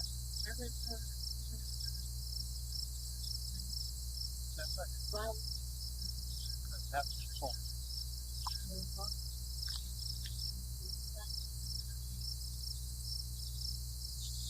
that could play with the orchestra there. He was very, very talented. And amazing violin. That was some wonderful violin. It was opera or, Yeah. high strung. Like, yeah. Aren't you getting tired of it? What's No. the tree here, so to speak? Is that an oak, that one that's dead there now? Or Oh, that's how that's now. the woodshed were there. Were that trees? That was the woodshed. Then they probably had a horse barn there. We had to go across. Oh, yeah. Yeah. Oh.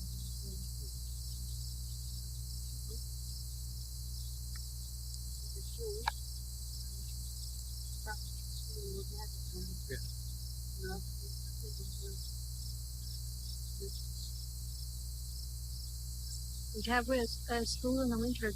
Oh, yeah, and no road snowplow. Is that right? No road snowplow. You know, where my dad went to school when they homesteaded up there in Canada. They were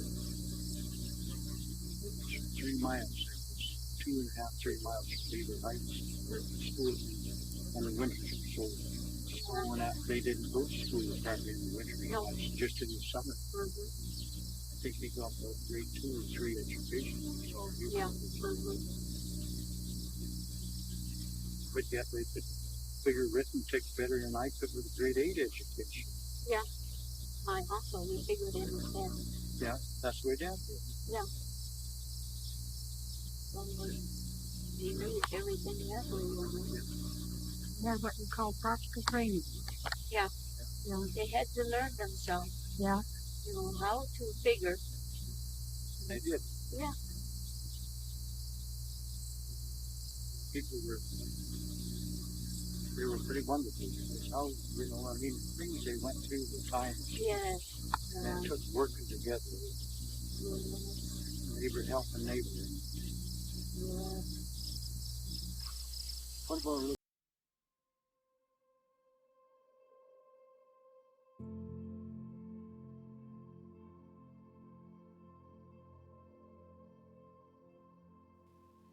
Martin and Augusta Thompson were living on the Clearwater River near the Buzzell Dam. Arthur had left home after churning butter to go swimming with his friends. He had remained away for several hours.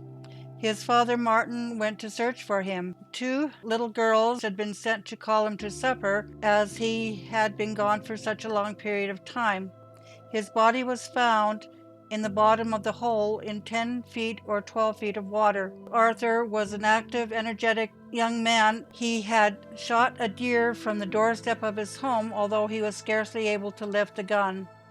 The coroner came down from Bemidji on the 6th of June, 1905 to investigate. They determined that it had been an accidental drowning. He had driven nearly 50 miles to investigate the drowning of Arthur Thompson. He was only 11 years old. Mr. and Mrs. Thompson, my great-grandparents, were devastated. The people of Buzzell Township had done everything possible that they could to comfort this family in their hour of affliction. The funeral was held from their home. Welcome to my great-grandfather and great-grandmother, Martin and Augusta Thompson's homestead in Pinewood, Minnesota. I am Wanda Thompson. My husband is Nolan Thompson. Nolan took the pictures and drone footage of this beautiful homestead. The area is still heavily forested, just as it was in the days when my grandfather great-grandfather, and great-grandmother were there. The homestead was purchased for Mrs. Jules by Amanda Day. She was very gracious when we asked if we could take pictures of my great-grandfather's home. Arthur is buried across the road at the head of Funkley Lake. There are a total of 3 mounds of children who had passed away. Roy, who was born in April of 1905, had been named after one of the infants who had died. We are not sure as of yet who the other child was. These graves are across the road on the east side of the house at the head of Funkley Lake. You can clearly see Funkley Lake in the distance. The area is quite beautiful. There is a lone fir tree in the middle of the outline where the barns and corrals used to be. The home has had an addition to the south side. The large tree that once graced the east side no longer is there. It had been hit by lightning. The stone flower bed also has been removed. So many changes. East Pinewood School still exists. It is hidden away in the trees.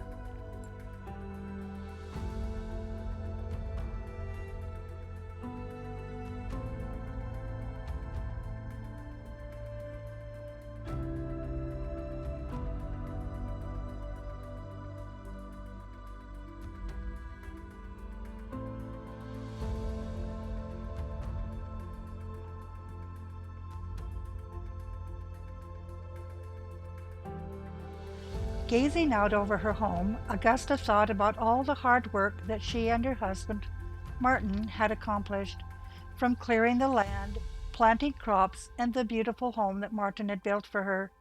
It was with a heavy heart as she thought back to when she was young. Her older sister, Emily Marie, had been born the 12th of April, 1865. Augusta was born the 10th of February, 1868. There were only 3 years difference, but they did everything together. From the time that they were teenagers, they dreamt of coming to America. There would be so much fun and adventures.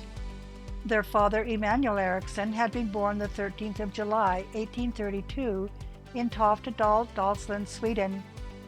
Their mother, Regina, and her daughter, Helgerod, had been born in Stoke, Herod Norg, Stoke, Vestfold, Norway, on the 29th of March, 1839. Augusta and Emily Marie's parents were not too happy that their daughters wanted to go to another country so far away. When Augusta was 23 and Emily Marie was 26, they convinced their parents that they would be safe and start a new life in a new land.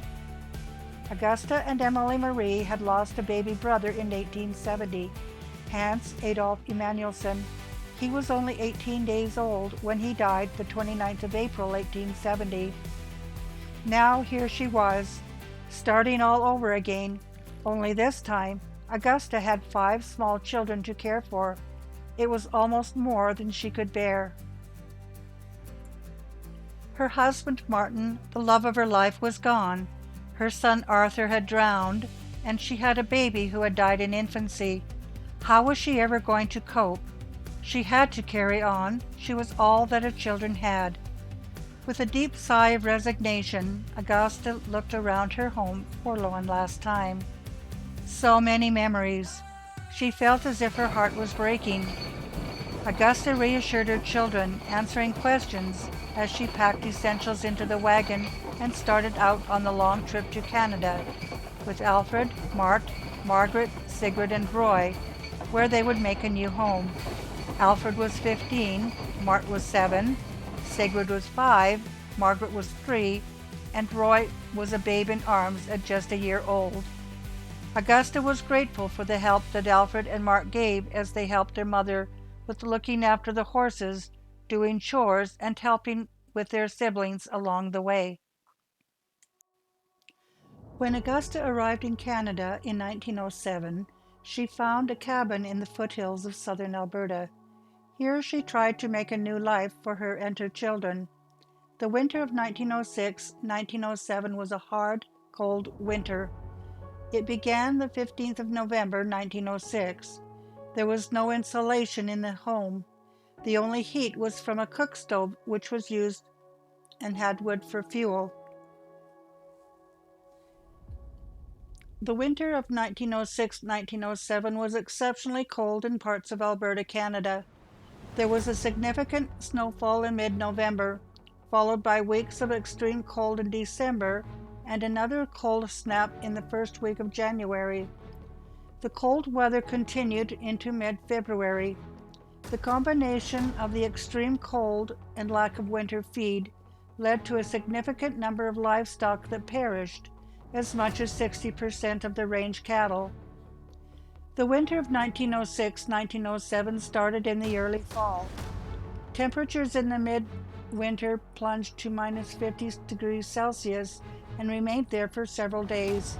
The cold and snowy weather did not end until early May. A family by the name of Burton felt that something was wrong. His wife, formerly Miss Bell, encouraged him to venture out into the storm to the home of Augusta Thompson and her small family, to take them some firewood. When he was finally able to reach her, he was horrified. He found that Augusta was very sick in bed, and each of her children were very sick. He encouraged Augusta and her children to come with him to his home, where he and his wife would look after them and nurse them back to health. It was a long, cold trip, with a blowing snow and howling wind whipping around them. Even with the rugs that were wrapped around them, the cold still bit through, freezing them to the bone. At last, they could see the light in the window of Mr. Burton's home. Mr. Burton helped Augusta and her children down from the buckboard. As the locked door swung open to the freezing cold, the aroma of freshly baked bread wafted into the cold air with a wave of warmth radiating from the cozy cabin, where a fire was merrily dancing on the hearth. Ushering Augusta and her children into the warmth of the cabin, Mrs. Burton wrapped blankets around each member of the family. The children crowded close to the hearth, trying to get warm. When Mr. Burton had left to check on Augusta and her family, Mrs. Burton prepared a pot of steaming hot soup and freshly baked bread. Gratefully, Augusta and her children sat down at a table where it seemed as if a feast had been laid out before them. The cabin was small. It was crowded, but the Burtons would not have had it any other way. This family needed their help. The children found places to curl up on the floor with blankets round the hearth to keep them warm. It was crowded, but Augusta and her family gratefully accepted their help. Mrs. Burton nursed Augusta and her children back to health. When Augusta was feeling better, she got a job house cleaning for Charlie Berg in the Porcupine Hills. Augusta also worked for the Johnson sawmills as a cook about 4 miles further up the road. When Charlie Berg died, Augusta applied for his homestead. She was granted the homestead. On the 15th of May, 1908, Augusta Thompson took out an affidavit for her homestead. In the affidavit, there were several questions that were asked, and the following answers were given. She said that there's no person residing on the land, nor are there any improvements thereon, except for the 15 or 16 acres that were broke, the log house, the value of $145, a dugout of no value, and a root cellar, a fence, a corral, and a cow shed. They were all placed there by herself, and that this application is made for her exclusive use and benefit, with the intention of residing upon and cultivating the land. Today, the 26th of September 2023, we can see that the original structures of the barns and the corrals are gone. We have the old homestead along with a newer barn and newer set of corrals that are used for the purpose of the current owners.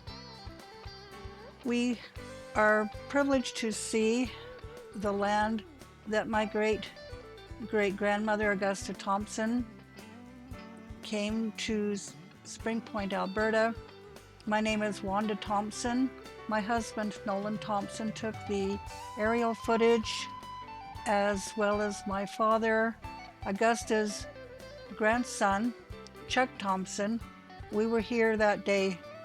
It was a beautiful sunny day to be able to enjoy the homestead and the closeness that we felt with our great-grandmother, my great-grandmother, and my dad's grandma. My husband has very beautifully captured the scenery of the homestead, the surrounding scenery. As you can see, it is very forested. Where she came from, an area that was forested in Minnesota. This isn't quite as forested, but it is still a lot of timber in this area. As mentioned earlier, 4 miles further up the road, Augusta was working at the Johnson sawmill as a cook. She kept her home clean and spotless, looked after her family. She was a wonderful homemaker, a wonderful mother, and grandmother to all. All the neighbors loved her. She was a wonderful, wonderful person. I wished I had gotten to meet her. One day I will be able to.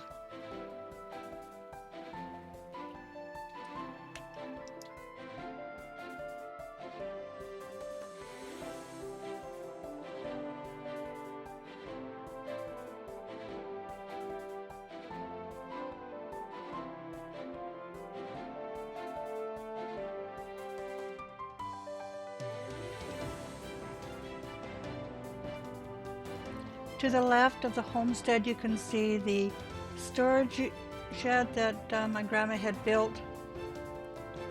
She had a lot of property and she was very determined to make this work for her family. She came up from Minnesota with nothing and she worked hard to make a life for her and her family. She loved her family very, very much.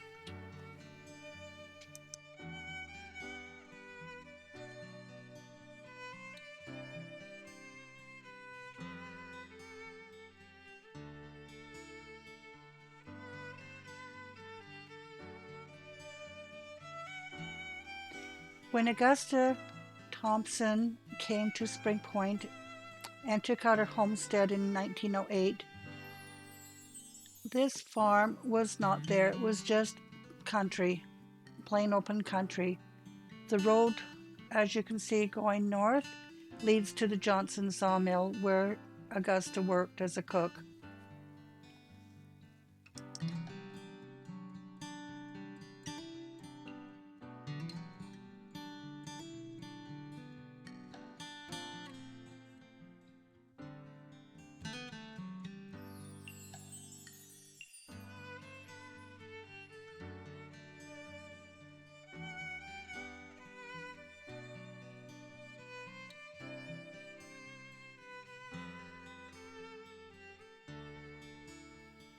There were 2 schools in this area, the Olson Creek School.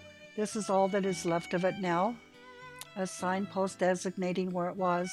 We have the roof of the school as well as a few of the buildings. The other school that my grandfather, MartThompson, attended was the Beaver Heights School. School was only attended in the summertime because in the wintertime there was just too much snow and it was too cold and it was too far for the students to travel.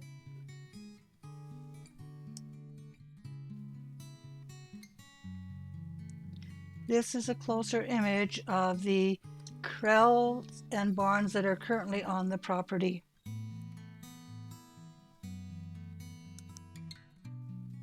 Today, this is all that's left of the hard work that Augusta Thompson had done. A house that is worn out, an old storage shed, Chuck Thompson gazing on and looking at her home. This is the inside of the home, the fireplace where it would have been the cook stove, the cupboards to the left. The living room is through, the kitchen. This would be the kitchen area. To the right would be one of the bedrooms. On the other side, just above the bed, to the red bedroom, there would be another bedroom on that side. The house is in disrepair. As you can see, it's a very small house for Augusta and 5 children. This would have been her pride and joy.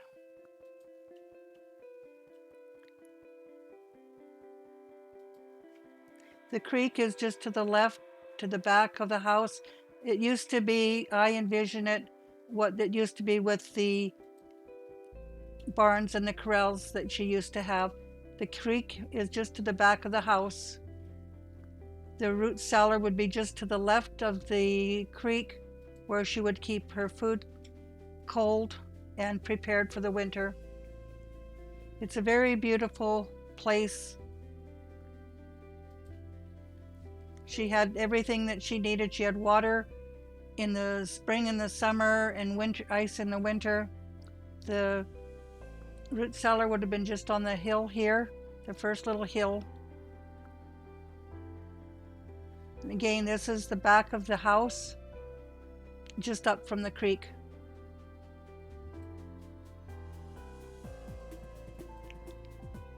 What a beautiful place that Grandma Augusta had to live and to raise her family.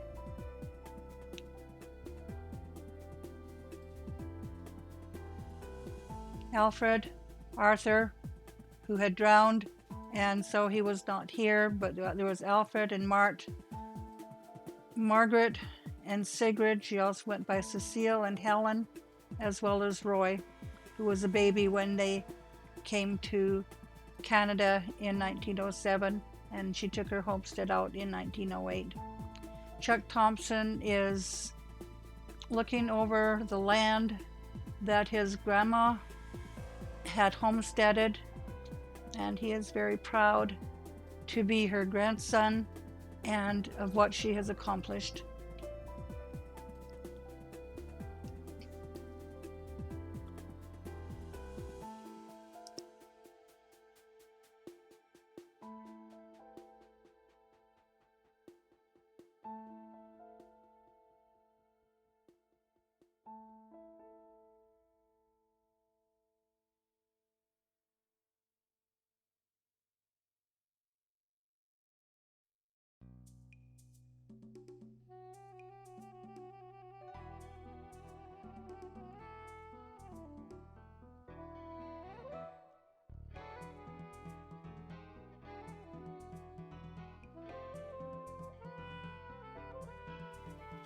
Inside the storage shed, we can see that it was a fairly good-sized building. We can see that the floors were wooden. There was a window on the one side. We can also see there was a place where there was a bit of chimney and possibly a stove. It would have possibly been used for canning and perhaps storing her vegetables and other items. We don't know exactly what the storage shed was used for, but we do know that it was very practical, and it was exactly for the purposes that Augusta needed. It was very well built.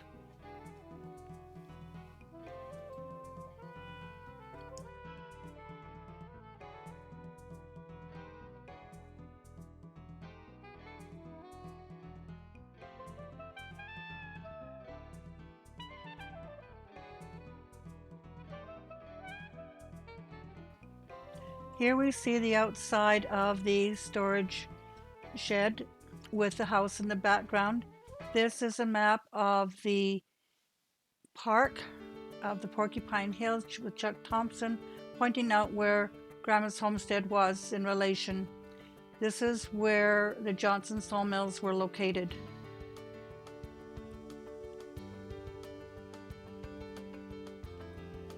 It is quite extensive, and Chuck Thompson is quite proud to be where his grandma used to work.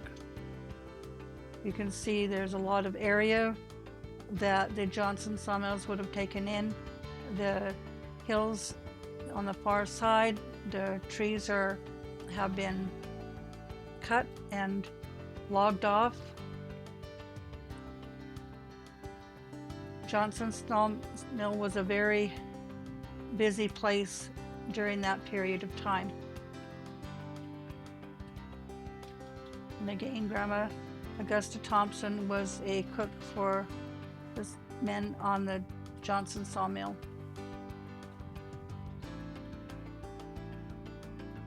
It's a beautiful place, very peaceful.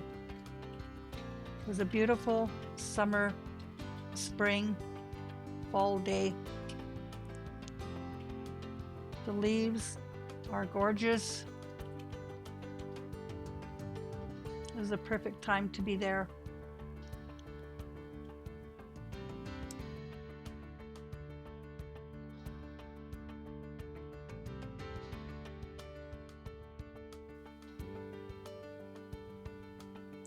Nolan Thompson is controlling the drone.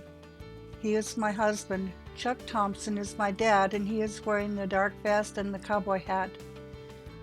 Chuck is taking pictures of the drone as Nolan is flying it around and examining and taking pictures of all parts of the country.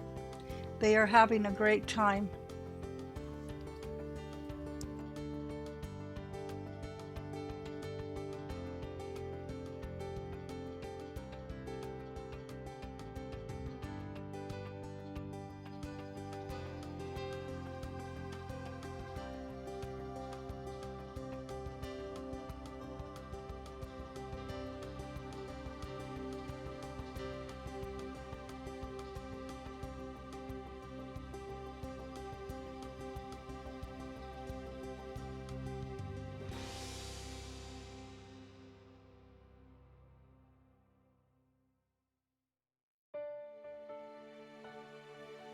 This is an aerial view of the homestead the way it looks today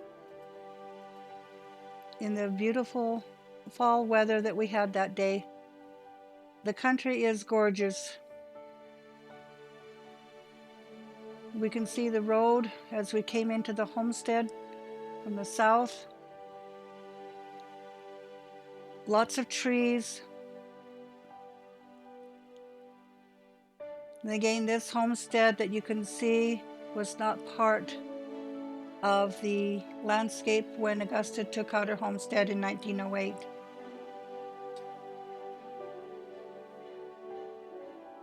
Traveling north from the road, we'll take you to Johnson Sawmills, about 4 miles up the road. Beautiful, beautiful country.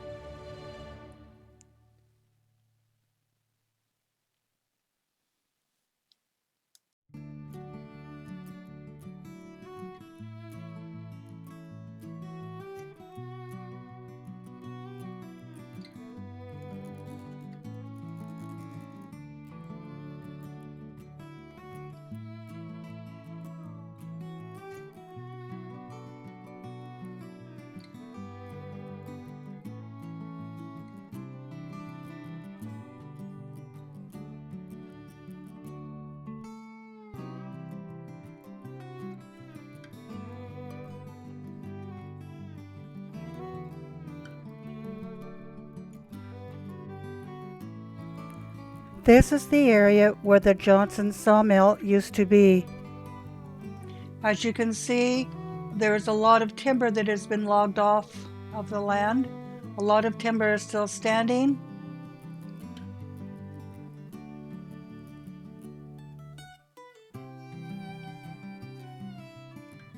This is where Augusta had cooked for the men in the Johnson sawmill.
North American Championship bucking horse riding with saddle. MartThompson, Fort McLeod, pulled leather on Nightmare. Pulling leather means that he grabbed the saddle horn to stay aboard, or lost a stirrup, or touched the saddle in any way. When riding for the North American Championship finals, MartThompson drew a horse called Nightmare. According to Joe McNabb, Mart had borrowed Joe's Lady Lake spurs. A long way down the arena, a spur strap broke, losing the spur, which caused disaster. Joe said it likely cost Mart the championship. Back then, there was no time limit on the rider. It was until the horse quit bucking or he threw the rider. MartThompson was a working cowboy. In the 1923 Jubilee, the bucking horse Weasel killed a cowboy. It was renamed Death Head. This horse did double duty. It was one of the string of bucking horses of the Calgary Stampede, as well as a working saddle horse. MartThompson rode Death Head as a working saddle horse. He would say that this horse was mean. You had to put it into a stall with another horse to saddle him. This horse was really very handy with his hooves. The trip from McLeod to Calgary was done with saddle horses and trailing the bucking horses. Buckboard wagons would carry grub and bedrolls. As the distance was over 100 miles, it was a 2 to 3 day trip. MartThompson, Jim McNabb, Alf Thompson, Charlie Edgar, and Tom Three Persons would travel together to the Calgary Stampede. Once they arrived, they would camp on the Stampede grounds in the Indian village.